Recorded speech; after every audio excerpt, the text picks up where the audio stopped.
कहानी की शुरुआत में हम कुछ वैज्ञानिकों को देखते हैं जिन्होंने एक ऐसे ग्रह का पता लगाया जिसका वातावरण बिल्कुल पृथ्वी जैसा था। आने वाले सालों में आधुनिक तकनीक का विकास हुआ जिसने इस नए ग्रह पर संदेश भेजना संभव बनाया। इस मिशन का नाम प्रोजेक्ट बीकन रखा गया। हवाई में स्थित नासा का यह स्टेशन हर 24 घंटे में अंतरिक्ष में मौजूद एक उपग्रह को सिग्नल भेजता था और वह उपग्रह इस सिग्नल को नए ग्रह तक पहुंचाता था। वैज्ञानिकों ने इस नए ग्रह को प्लेनेट जी नाम दिया। इसके बाद हम हवाई में एलेक्स हॉपर नाम के एक नौजवान को अपने भाई स्टोन के साथ एक बार में जन्मदिन मनाते हुए पाते हैं। वे दोनों एलेक्स के भविष्य के बारे में बात कर रहे थे। तभी एक लड़की समैंथा बार में आई। उसने वेटर से चिकन बुरिटो मांगा, पर उसे बताया गया कि रसोई बंद हो चुकी है। समैंथा बहुत निराश हुई क्योंकि वह अभी काम से लौटी थी और उसे बहुत भूख लगी थी। यह देखकर एलेक्स समैंथा से बात करने गया। उसे खुश करने के लिए एलेक्स ने सड़क पार करके एक स्टोर से बुरिटो लाने का फैसला किया, लेकिन जब तक वह वहां पहुंचा स्टोर बंद हो चुका था। पर एलेक्स ने हार नहीं मानी। उसने पीछे के दरवाजे से स्टोर में घुसकर चोरी करने का निर्णय लिया। उसने फ्रिज से बुरिटो निकाला और माइक्रोवेव में गर्म किया। ये सब सिक्योरिटी कैमरों में रिकॉर्ड हो गया और कुछ ही पल में पुलिस वहां आ पहुंची। एलेक्स उनसे बचकर समैंथा को बुरिटो देने के लिए भागा, लेकिन इससे पहले कि वह उस तक पहुंच पाता पुलिस ने उस पर स्टन गन चलाई और वह जमीन पर गिर पड़ा। समैंथा यह सब देखकर डर गई, लेकिन मन ही मन में उसे एलेक्स की हिम्मत पसंद आई। अगली सुबह हम देखते हैं कि एलेक्स का भाई उसे रात की घटना के लिए डांट रहा था। असल में एलेक्स और स्टोन दोनों अमेरिकी नौसेना में थे और समैंथा उनके कमांडर एडमिरल शेन की बेटी थी। यह सुनकर एलेक्स की घबराहट बढ़ गई क्योंकि वह एडमिरल शेन से बहुत डरता था। कुछ साल बीत गए और एक दिन एडमिरल शेन ने रिमपैक इंटरनेशनल वॉर गेम्स की घोषणा की। एलेक्स इस आयोजन के लिए भी देर से पहुंचा। आज वह एडमिरल शेन से उनकी बेटी समैंथा का हाथ मांगने वाला था, लेकिन वह अभी भी शेन से बात करने से हिचकिचा रहा था। यह देखकर समैंथा ने अपने पिता से एलेक्स को 5 मिनट का समय देने को कहा। एडमिरल अपनी बेटी के कहने पर मान गए, लेकिन एलेक्स इतना घबरा गया कि बाथरूम का बहाना करके वहां से भाग गया। खैर, फिर हम डॉक्टर नेग्रिटी को देखते हैं जिन्होंने प्लेनेट जी की खोज की थी। आज उन्होंने और उनके सहायक ने पाया कि 5 अज्ञात वस्तुएं तेजी से पृथ्वी की ओर बढ़ रही हैं। उन्होंने तुरंत बीकन प्रोजेक्ट पर काम कर रहे वैज्ञानिक कैल को इसकी सूचना दी। वे 5 अजीब वस्तुएं उनके द्वारा भेजे गए सिग्नल की दिशा में ही बढ़ रही थीं। यह देखकर उनकी घबराहट बढ़ गई। अचानक रास्ते में एक वस्तु एक उपग्रह से टकराकर मुड़ गई और बाकी से अलग हो गई। जल्द ही नासा ने पुष्टि की कि ये कोई क्षुद्र ग्रह एस्टेरॉयड नहीं थे। निदेशकों ने कैल को तैयार रहने को कहा क्योंकि ये वस्तुएं उनकी ही ओर बढ़ रही थीं। कुछ ही पल में वे 4 वस्तुएं हवाई के समुद्र में गिर गईं और 5वीं हांगकांग शहर में गिरी। इस धमाके से लगभग पूरा शहर तबाह हो गया। इस विस्फोट में 25,000 लोग मारे गए और करोड़ों का नुकसान हुआ। जल्द ही डॉन नेग्रिटी ने अनुमान लगाया कि ये जरूर एलियंस के यान थे, क्योंकि जिस धातु से ये वस्तुएं बनी थीं वह पृथ्वी पर मौजूद नहीं थी। कुछ देर बाद नौसेना को समुद्र में एक अनजान यान दिखाई दिया। स्टोन ने कैप्टन ब्राउनली को जांच के लिए एक टीम भेजने को कहा। एलेक्स, कोरा और वॉल्टर जांच के लिए गए। जब वे वस्तु के पास पहुंचे तो उन्हें कुछ समझ नहीं आया कि आखिर यह क्या चीज थी। जैसे ही एलेक्स ने उसे छुआ, उसे एक जोरदार झटका लगा और वह दूर जा गिरा। जैसे ही उसके साथियों ने उसे बचाने की कोशिश की, उस वस्तु से एक शक्तिशाली ऊर्जा की रोशनी निकली और उसके चारों ओर एक सुरक्षा कवच बन गया। अब न तो कोई इस कवच के अंदर जा सकता था और न ही बाहर। साथ ही सभी सिग्नल भी कट गए थे, जिससे नाविक अपने बेस पर संदेश नहीं भेज पा रहे थे। उसी समय हम देखते हैं कि एक लड़ाकू विमान तेजी से वस्तु की ओर बढ़ रहा था, पर अचानक सुरक्षा कवच से टकराते ही वह टुकड़ों में बिखर गया। इधर वॉल्टर ने इंजन चालू करने की कोशिश की, तभी अचानक उसके सामने एक विशाल रोबोट खड़ा हो गया। उसने इतनी जोरदार आवाज निकाली कि सैकड़ों मील दूर मौजूद नाविकों ने भी दर्द से अपने कान बंद कर लिए। अब उन्होंने इस वस्तु पर बमबारी शुरू कर दी, पर रोबोट ने भी उन पर कई बमों से पलटवार किया। वॉल्टर ने जैसे तैसे नाव चालू की और अब वे बेस शिप की ओर बढ़ रहे थे। तभी कोरा ने अपनी मशीन गन से रोबोट पर हमला किया। सभी जहाजों ने मिलकर रोबोट पर हमला करना शुरू कर दिया, पर तभी स्टोन के जहाज में एक जोरदार धमाका हुआ और वह बुरी तरह तबाह हो गया। एलेक्स ने अपने भाई और बाकी साथियों को अपनी आंखों के सामने मरते देखा। इस हमले में कैप्टन ब्राउनली और उनके सहायक की भी मौत हो गई थी। अब इस ऑपरेशन की जिम्मेदारी एलेक्स के कंधों पर आ गई थी, तो उसने पूरे जोश के साथ रोबोट पर हमला करने का फैसला किया। पर फिर उसकी टीम के बहुत कहने पर एलेक्स ने जापानी सैनिकों की जान बचाने के लिए वापस मुड़ने का फैसला किया। लेकिन कुछ ही पल में उस रोबोट ने भयंकर मेटल डिस्क निकाली ताकि वह द्वीप पर मौजूद नौसेना बेस को तबाह कर सके। ये डिस्क इतनी खतरनाक थी कि उन्होंने हेलीकॉप्टरों को चींटियों की तरह कुचल डाला और जल्द ही पूरे द्वीप को तहस नहस करने लगी। हैरानी की बात यह थी कि इन डिस्क ने किसी भी इंसान या जानवर को नुकसान नहीं पहुंचाया। फिर इन डिस्क ने एक विशाल पुल भी तोड़ डाला, जिससे सभी गाड़ियां नीचे गिरने लगीं। अब वहां कोई भी सुरक्षित नहीं था। नौसेना के अधिकारी उस सुरक्षा कवच को पार करके अपने साथियों की मदद करने की कोशिश कर रहे थे। वहीं दूसरी ओर हम देखते हैं कि समैंथा एक सेवानिवृत्त सेना अधिकारी मिक के साथ पहाड़ी पर एलियन यान को आते देख रही थी। कुछ ही पल में यह यान उनके थोड़ी दूर ही उतरा, ठीक वहीं जहां कैल और उसका सहायक था। जल्द ही कुछ पुलिस वाले इस यान का पीछा करते हुए पहाड़ी पर जा पहुंचे। रास्ते में उन्हें समैंथा और मिक दिखे तो पुलिस ने उन्हें किसी सुरक्षित जगह पर छिपने को कहा, क्योंकि द्वीप पर एलियंस ने हमला कर दिया था। फिर पुलिस वाले आगे बढ़ गए तो मिक ने उनके पीछे जाने का फैसला किया, क्योंकि उसका हमेशा से सपना था कि वह एलियंस को देखे। अब समैंथा भी उसके साथ चल पड़ी। जैसे ही पुलिस की गाड़ी यान के करीब पहुंची, एलियन यान को लगा कि उसे खतरा हो सकता है, इसलिए उसने पुलिस वालों पर हमला कर दिया।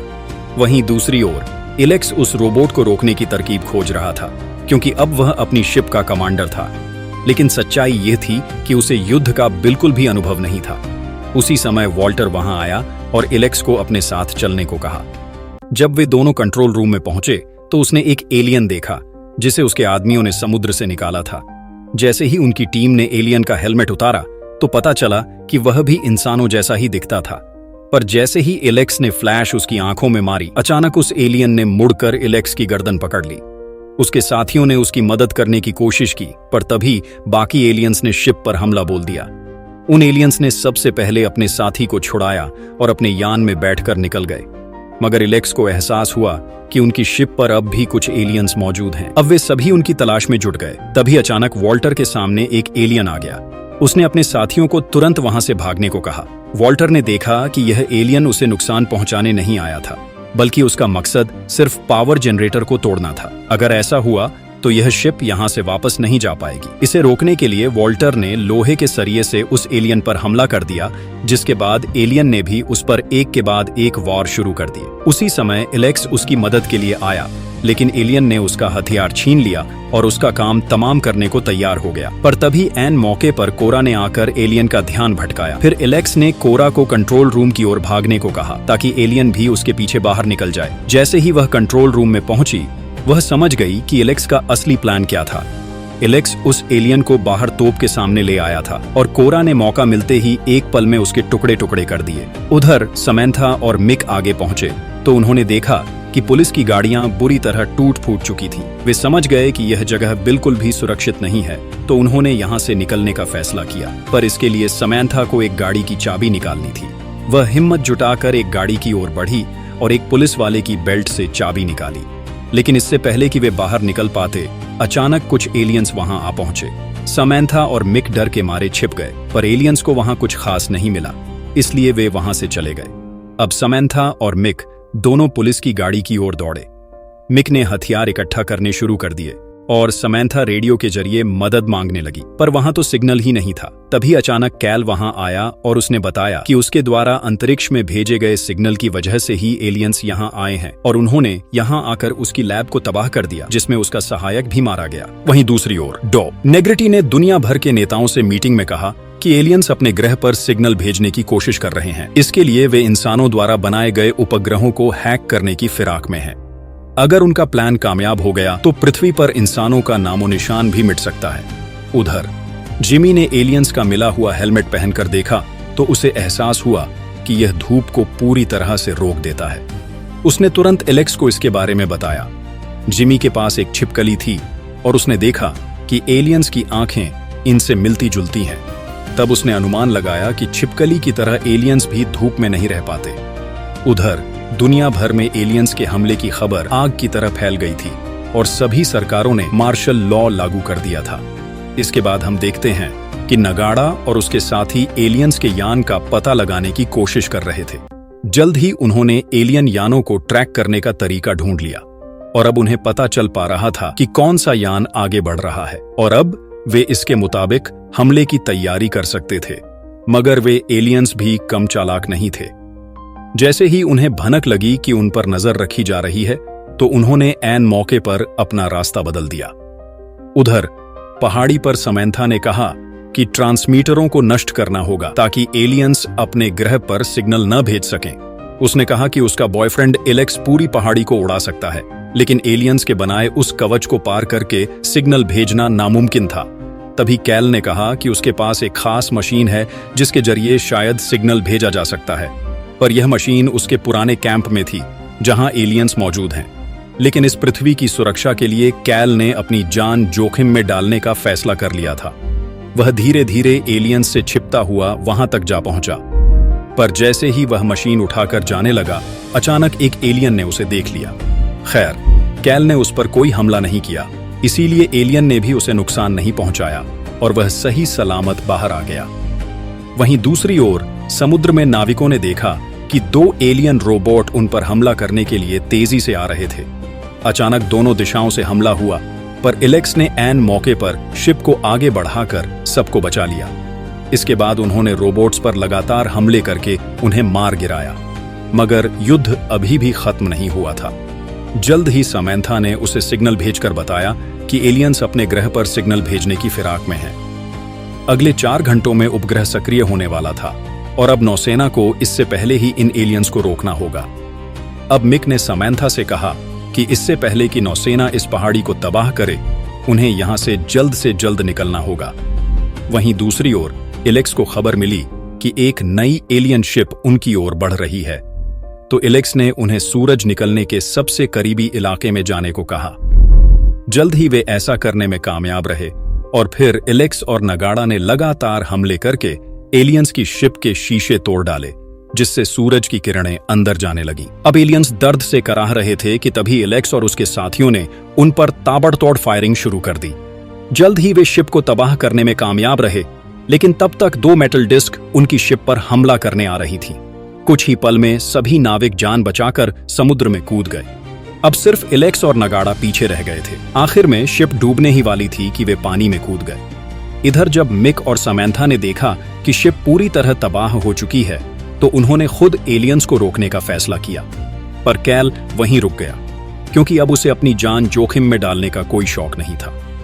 उधर सभी नाविक लाइफ बोट में बैठकर किनारे तक आ पहुंचे, लेकिन सभी काफी गुस्से में थे, क्योंकि अगर एलियंस ने सिग्नल भेज दिया तो वे इतने उन्नत हैं कि वे दोबारा से पृथ्वी को कभी नहीं जीत पाएंगे। तभी एलेक्स के दिमाग में एक विचार आया। उसने कहा कि उन्हें बैटलशिप का इस्तेमाल करना चाहिए। असल में यह जहाज पूरे 70 साल पुराना था और वॉल्टर को इसे चालू करना भी नहीं आता था।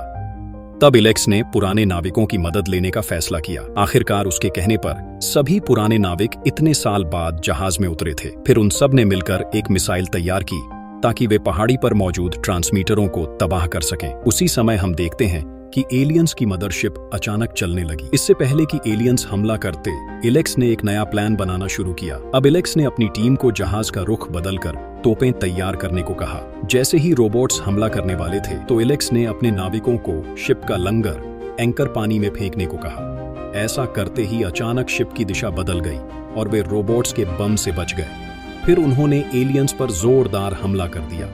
एलियंस के हमले से उनके शिप का एक हिस्सा भी टूट गया, पर नाविक इतनी जल्दी हार मानने वाले नहीं थे। कुछ ही समय में वे मदरशिप को तबाह करने में कामयाब रहे, जिससे सुरक्षा कवच भी टूट गया।